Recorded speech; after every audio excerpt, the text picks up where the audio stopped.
was woken up by a hellish noise in my head. It turned out to be the alarm clock. Having found its button with difficulty, I turned it off.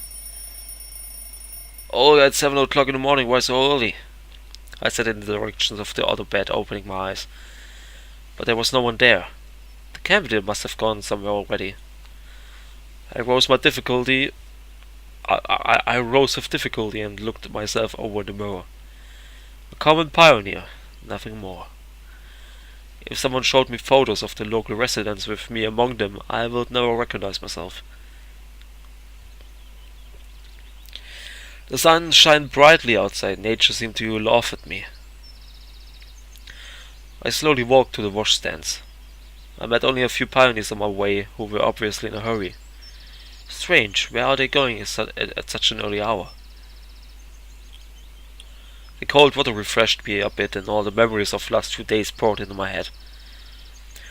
Well, I should find Yulva and try to be very polite and proper this time. After all, if you can't even understand a fellow human being when judging him by your own worldview and ideas, then how can you talk to something completely alien? Why should aliens or catgirls follow the same morals, laws, and draw the same logical conclusions as I do? They may perceive the universe in a completely different way, and humans are just ants to them. We don't think anything of killing a troublesome mosquito, and why should they pay any attention to me and my small problems? Though it could all be totally the other way around. And Yulva may not be guilty in this.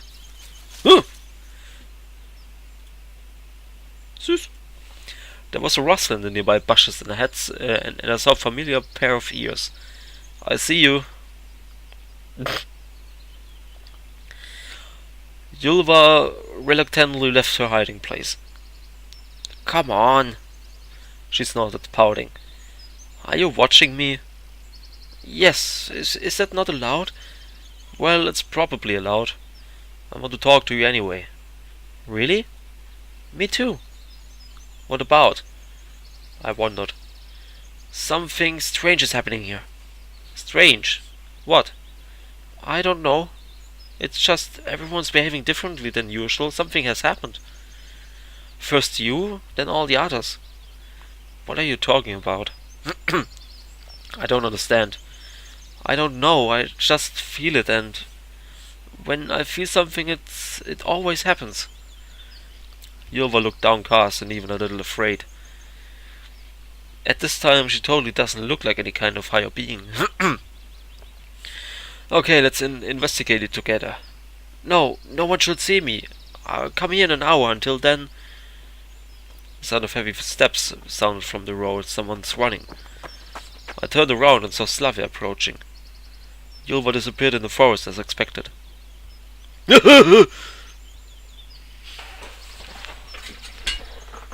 Creepy.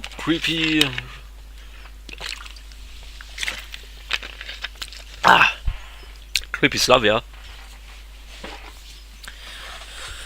Hi. I smiled. Yeah, hi. She looked really nervous, with her cheeks blushing, eyes sparkling, and braids all messy. Semyon, it's... Come with me, you'll see it for yourself. What happened? Slavia's face wore such a pleading expression that I decided not to argue.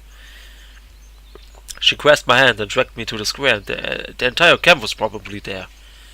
As we turned the last corner and looked past the crowd pioneers who were staring at the direction of Genda, there was...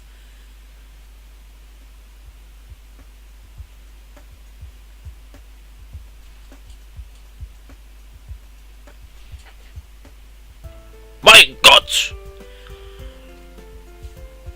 Phasenverschiebung!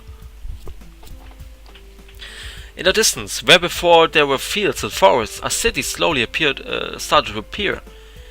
At first it was faded, like it was made of smoke, but then it became more solid, as if emerging from a fog.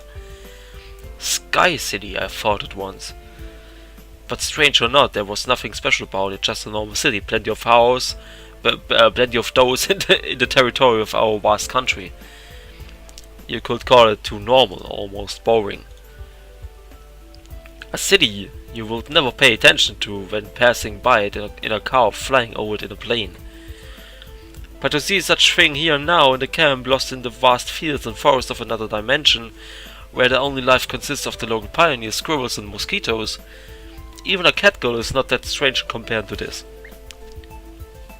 Slavia kept squeezing my hand tightly. Pioneers whispering around us, as if afraid to speak in a loud voice, afraid that illusion that illusion will disappear, or even the opposite, it would become more real, crushing the little camp Savionok beneath it. But the city stayed in place, like a white cliff rising above a valley. There was nothing special about it, neither gigantic skyscrapers nor significant architectural constructs, only houses of different colors and different numbers of floors, industrial buildings and a hospital or something like it. You couldn't make out people or cars from the distance, but I was sure that the city is teemed with its own life, independent from our camp. I wonder if someone there got up on a roof and is looking at us through binoculars, trying to make out the pioneers crowding in the square. Indeed, it seemed like something flashed on one of the tallest buildings in the distance. But wait a minute. Binoculars! According to my estimations, there were about 2 or 3 kilometers to the city, so if I want to understand something right now, then I need binoculars or spyglass. I ran to Olga. Lol, den Sprite habe ich ja noch nie gesehen. Es gibt noch unentdeckte Sprites? Oh boy! Do you see that too? Yes, of course, she replied as if strained. I need binoculars or spyglass. The camp leader stopped watching the faraway city for a moment and looked at me uncomprehendingly. Binoculars? Yes, go to the cybernetics club. There should be some. I darted off and rushed in the directions of the club's building. Electronic and Shu were tinkering about with something as usual and looked like they knew nothing about the weird stuff happening in the camp. Binoculars, quick! I shouted, trying to not lose my breath. What is it? Haven't you seen it? Ah, damn, you're sitting here with your robots like owls. Do you have binoculars or spyglass? I pronounced each word slowly like a caveman who had just learned how to speak. Can you calmly explain what is this all about? No time to explain. Give me binoculars and hurry to the square. The young cyberneticists didn't keep to arguing with me, and in a minute we were standing with the rest of the pioneers as I used the binoculars to carefully examine the city, which appeared from God knows where. At first glance there was nothing special about it, and it gave me an impression of being from my time, the beginning of the 21st century. Ad boards, satellite dishes, pompous shop signs, modern cars. Give those to me!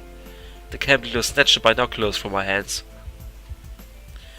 So, is that your world? I turned around and saw Yulva standing next to me. You said no one should see you. Yes, but...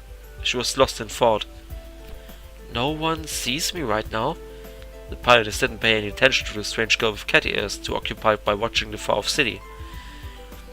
Do you know what it is, and why? No, she answered after a short pause. What the fuck?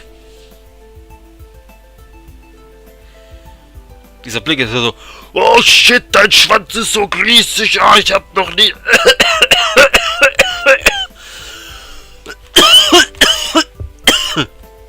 Ich hab noch nie so eine lange Schlange gesehen.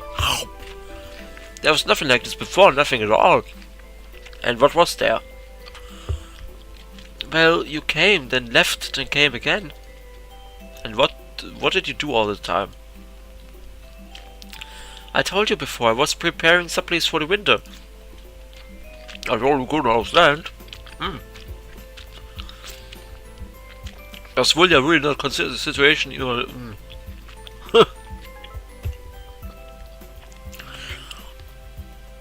Yulvan really not consider the situation even a little bit strange, or is he just good at role playing?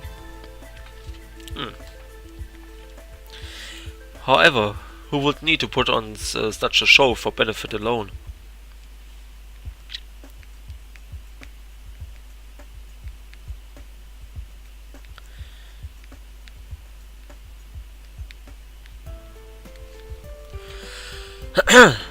I'm nothing but a guinea pig in a cage. I don't believe you.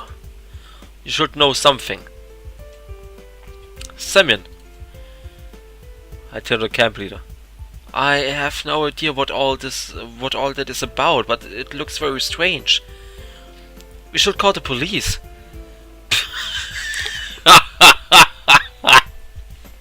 Ja, hallo Polizei, wir haben ja eine sehr komische Stadt direkt vor unserem Camp. Die war davor nicht da. Junge Frau, gehen Sie sich mal untersuchen. Olga reacted in the usual way, like a normal person would in such situation. Nein, man ruft auch nicht die Polizei, weil plötzlich eine Stadt vor einem steht. Was zur Hölle? I turned back to Yulva and triumphantly informed her about it, but the cat girl had already disappeared. What can it be? The camp leader said quietly and not addressing anyone. I didn't know if I should tell her about myself, about the future, about traveling to the past. How do I know that city really is from my time? Could it be just another illusion and the behavior of pioneers is just a part of it? And what if it isn't? This... I didn't manage to say anymore. Cool! Cool! Oleander shouted, appearing from nowhere. Let's go and check it out! Oh yeah, they must be expecting us. Wait a moment, we should think it over first. Lena came up to us, but didn't say anything. What do you think, Semyon? Sleva asked and stared at me, as if expecting an immediate answer. And actually, why should what I think about it matter? What is the difference between me and them which makes me all-knowing? What does it matter that I'm not new to this world? The things that are happening are as obscure to me as for any other local. I have no idea. Indeed, let's go and see for ourselves. It doesn't seem to be too far. But it's dangerous. Isn't sitting here dangerous too? Was ist denn? Also, yeah.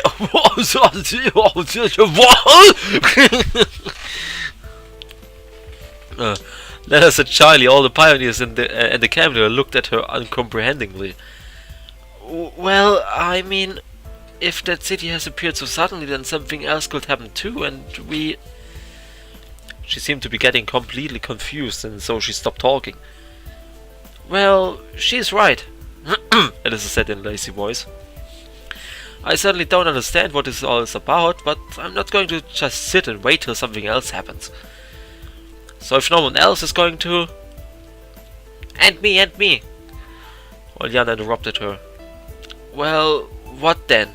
What if this is just an illusion? Then we don't lose anything. I was a bit surprised by the locals' urge to find out the nature of this phenomenon, because before they had avoided my conversation related to my appearance in this world.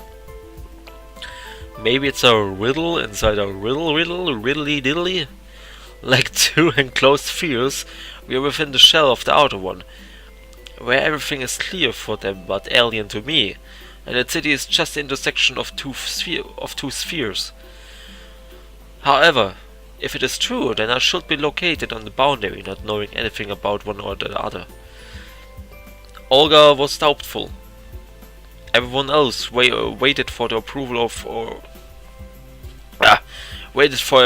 strict prohibition. Nothing surprising about that. In the life of the camp, organized as Swiss watch, she was tyrant and despot. But when the boundaries of Soviet expanded and a mysterious opponent appeared from beyond them, she couldn't keep the reins of power in her hands. Started to panic, to feel restless on the throne which was losing its appeal. This may be the right time to start acting with confidence. I think we should go and check it out. How long should I sit here, trying to look for some answers? Where do I find them? In the canteen? In the camp leader's cabin? Near the Gender statue? I have nothing to do here, especially when such an ordinary comes around. When such an opportunity comes around. But Olga shyly objected. What if we are already dead or something? I had to motivate the others. Ja, damit motiviert man andere. Was, wenn die nicht schon alle tot sind? I had to motivate the others in some way, but I hadn't decided to tell them about myself. How's Dad? Dad? An expression of terror filled Lena's face. I'm not talking literally, but anything could happen. We can't tell for sure what is going on here, so any theories has to be considered. Oh, Lena started crying and Slavia tried to comfort her. It's even more fun that way. And here's Uljana, for whom even death itself may not be a good reason to act calmly. We should go in any case, Lisa said cheerfully. I turned around and looked at Shurik and the electronic. Well, we'd better stay here, try to measure it, make calculations. I see. I didn't actually expect any help from those two. Then you should get ready, prepare everything you may need. Olga started to busy around. Flashlights, warm clothes, walkie-talkie. Do you have a walkie-talkie in the club? She addressed the cybernetics. They nodded and the affirmative. Whew. In half an hour, the investigation team gathered the square, me, Alyssa, Lena, Slava, Uljana. I was given quite a heavy backpack, packed with warm clothes, flashlights, some other necessities, and in my hands I held a shortwave walkie-talkie. I could certainly manage to walk those 2 or 3 kilometers weighing it on my shoulders, but why not distribute items among everyone? Well, you know, I dropped the backpack on the ground and looked at the camp leader. I am the only man here, and you immobilized me. Everyone should carry their own share. The girls hesitated. The first one to come to the backpack was Uljana. She took a flashlight and a warm jacket, grousing. The rest of them followed her example. I didn't expect such boldness from myself, and expected even less for them to agree without question. Even the local pioneers may try to behave logically in critical situations. After a couple of minutes we were at the camp gates. I hope you understand that I can't go with you. I have to look after the others, and it's alright, you don't need to explain. I didn't count on Olga's help, especially as there was some truth in her words. Good luck. And don't forget that you have the radio. Na, es ist Kurzwelle, das geht nicht wirklich weit. The summer sun scorched us mercilessly. The warm sweater in the bag seemed a kind of a mockery. I will give it and all the flashlights and even the walkie-talkie away in exchange for the camp leader's Panama hat and a bottle of water. And why didn't anyone think of bringing a water flask? Oh! There were less and less clothes on Alyssa with every passing minute. What the fuck? Let's have a rest. I slowed down, shaded my eyes with my palm, and looked in the direction of the city, which was to the right of us. It didn't seem to be much an inch closer. Why not head straight into it? Oriana sounded annoyed. How's that? Straight through the forest and fields? I don't mind. Even that would be better than making detours. It would be quicker to go by road. Look, it makes a turn there. Slava tried to reason with her. Do as you wish. Elizabeth flopped down on the grass by the roadside. I'll take a break. We settled in the shade of a small bush near the power line. I took out the binoculars and looked at the city. The multi-stored buildings still shined in the distance. Why aren't we getting closer? Or is it the heat which is creating an optical illusion? A nearby bush rustled lightly. I turned around and saw a pair of cat ears sticking out of it. Wait, I'll be back in a moment. Having walked around the bushes, I gestured to Yulva to follow me, and only after making sure she had enough distance from others that they wouldn't see us did I speak. So, are you watching us? Well, of course, I'm interested too. Ah, I see. And you surely don't know what awaits us there, do you? Surely don't, she smiled. And you have no idea why don't we get any closer to the city? Actually, I do, Yulva replied calmly. Why then? Because you can't leave this place. I sighed heavily as usual and leaned against a lone tree. Maybe it's the right time to tell me everything? She got lost in thought. It was different before. Da fehlt ein E. You came, and then you left, and then you came again, and even if you went out so far, it was all the same, and that city is your world. Why do you always refer to it as my world? Because it is not of this place. Yulva was exasperated. And what is this place? Can you be any clearer? I certainly wasn't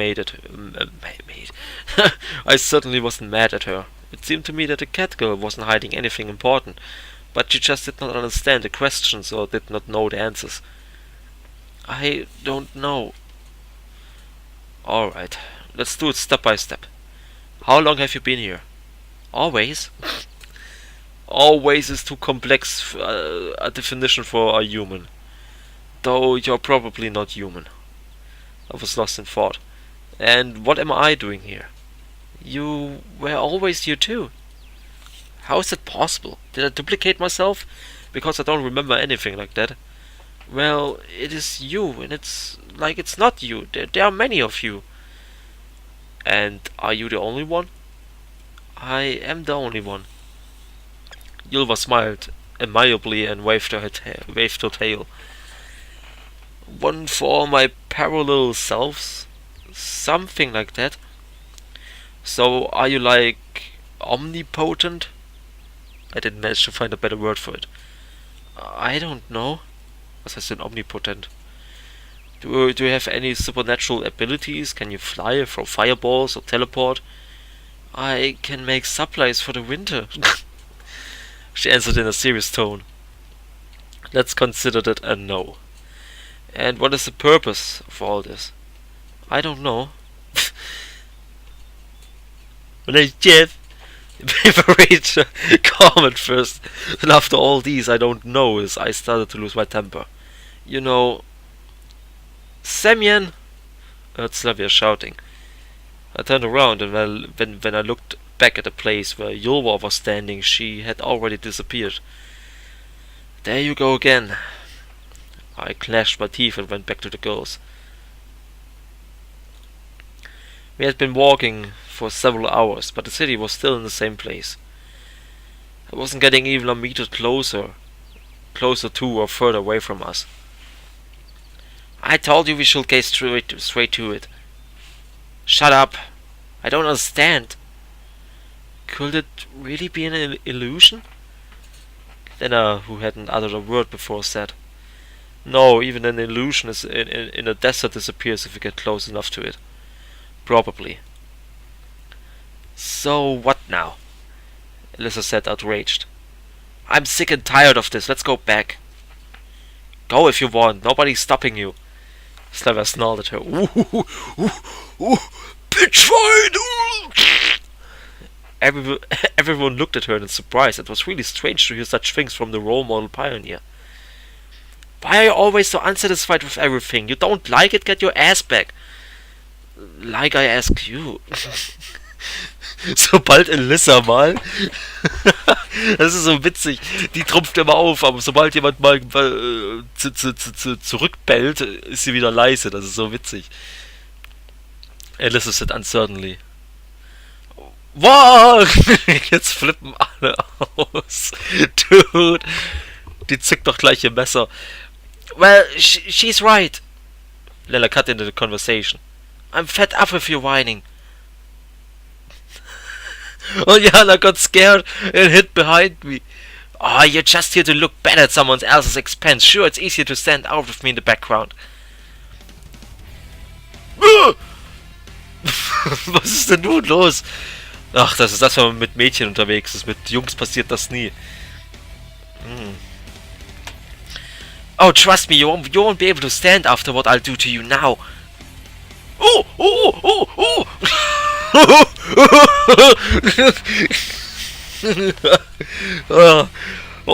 Dude, das klingt stark nach 37 hoots per minute. Lena rushed at Alyssa, but Slavia stood between them. Hell no, let me go first. What? You will... Oh. Stop it, lol. Oliana yelled in tears. I had no idea what to do in such a situation, but I couldn't let them fight. Ah!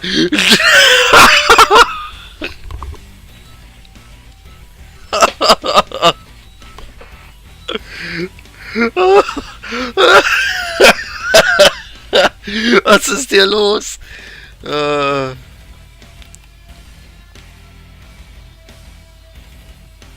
Oh man, however, I didn't have to interfere. Yulva jumped out from nowhere, got between the girls and hissed in rage. It shouldn't be like this. This is not right. You must not act like that. It's not your purpose.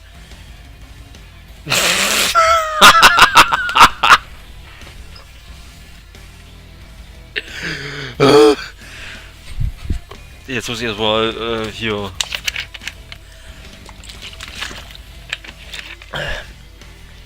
Warum ist hier diesen Schrei nicht eingefügt? Das ist so witzig gewesen. The girls jumped back. Alyssa squealed. Slava adopted some kind of fighting position, and Lena was holding a knife, which she pulled from God knows where. Warum hat sie das Messer dabei? Oh mein Gott.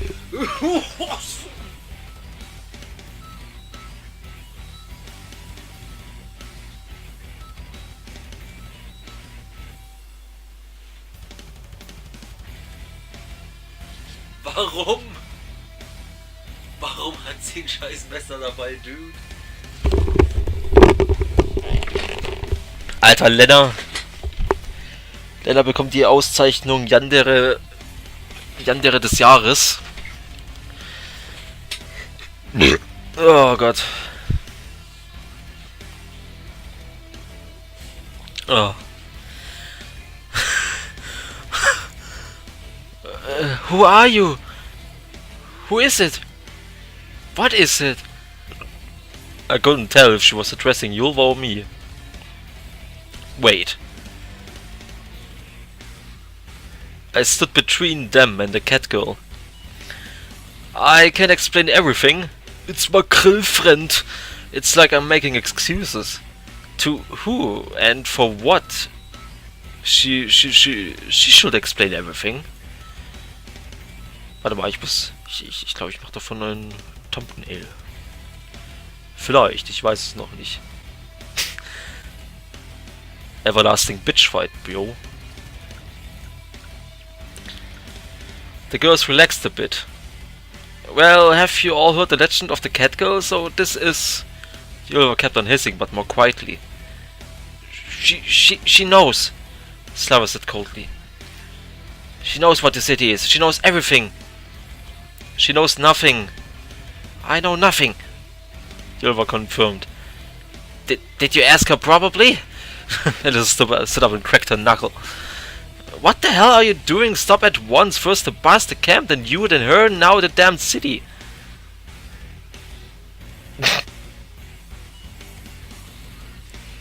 I started yelling, gritting my teeth, sparks probably flying from my eyes.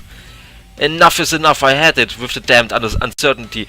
Either you explain what is happening here, or I won't move an inch from here. Kill me if you want, I don't care. Do you think I can put up with anything? That I will pretend that there is nothing happening and I understand nothing? Regardless what you do, I don't care, everything has a limit. I finished my speech more calmly, having lost my breath from yelling. The blood hammered in my temples, the world became darker from one moment.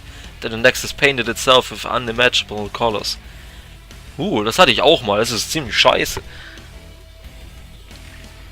The ghost looked at me with surprise and even with fear.